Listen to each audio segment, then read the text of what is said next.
Hello and welcome to another TMR Studios Behind the Brick, this time Immortal Combat, the wizard duel atop Blackstone Mountain. In this feature, we're going to go over some of the techniques that we use to bring this film to life, and maybe you'll learn some tips and tricks that you can apply to your own brick films. Let's have a look. One of the things I love about brick films is that everything is at your disposal. You can build the sets, you can have the characters, and all you need is a phone and an app, and you can create your own little films at home. It's a fun way to learn about storytelling as well as cinematography. When creating your own brick films, some of the things you can use to create your own in-camera special effects are things like tinfoil, cotton, cling wrap. The sky's the limit when it comes to the little craftable details that you can create to bring your picture to life.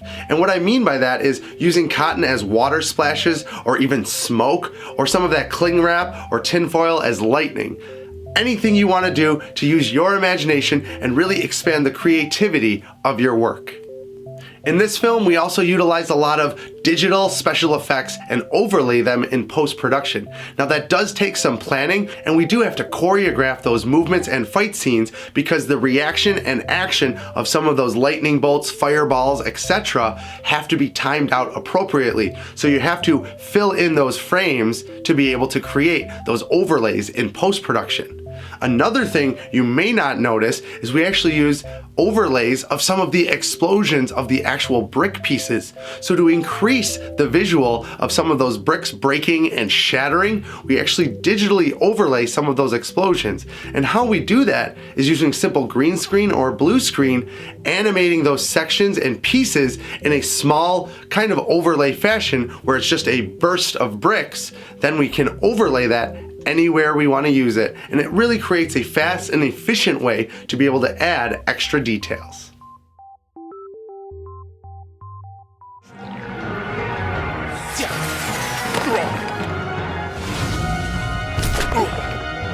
One of the techniques we used in this brick film was actually going above and beyond using physical lighting. And what I mean by that is there's a few points where there's some fireball bursts and breaks where we actually used a red LED wand and we kind of lit the scene with a little bit of red LED light. So that way there were a few frames here or there that actually illuminated different, which helped physicalize some of the digital effects that we put in post-production. And that really brings everything to life when you have physical sets, digital composites, as well as lighting cues.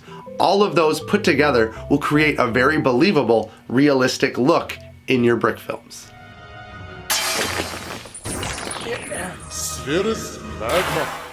Earlier I had mentioned about choreographing your movements for the action so that way your actions and reactions all time out appropriately within your frame and in the scene. Now another thing to note is planning those camera movements, because if you want to do dolly shots or crane shots or even like a matrix type bullet time like I utilize in this film, it all comes down to planning that in pre-production. So for a bullet time, luckily that's a freeze frame of action, so as long as you freeze the action of your caricatures, hold the camera, you can move your set and it creates an interesting 360 circular vision and that bullet time kind of movement around the scene while the action is frozen in time within the camera move itself. Another fun effect you might want to utilize is slow motion. And it is tricky to think about how do you create slow motion if you're capturing it frame by frame. One quick tip I'll give you is doing 2 pictures per movement. And what I mean by that, whereas it's 24 frames per second and you might take 1 picture for a movement, but if you want it to slow down, take 2 frames per movement, and inevitably that's going to already make it twice as long and slow it down. You could also just animate it regularly, slow it down in post, but it might create a little choppy effect. Another tip to slow motion is also shooting more frames.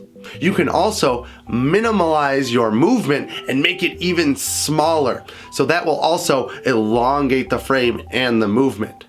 One more quick tip here for when doing motion and action is think about it in the realm of slow and fast. So slower actions are going to want to be more frames taken. So really think about the movements and the timing of your frames and the rate at which actions occur. That's why you'll see a lot of animators acting things out as they animate, because they're trying to feel for the action and the timing, and knowing how long it takes for a certain action to play out is really important when you're planning all of your scenes and planning your brick films.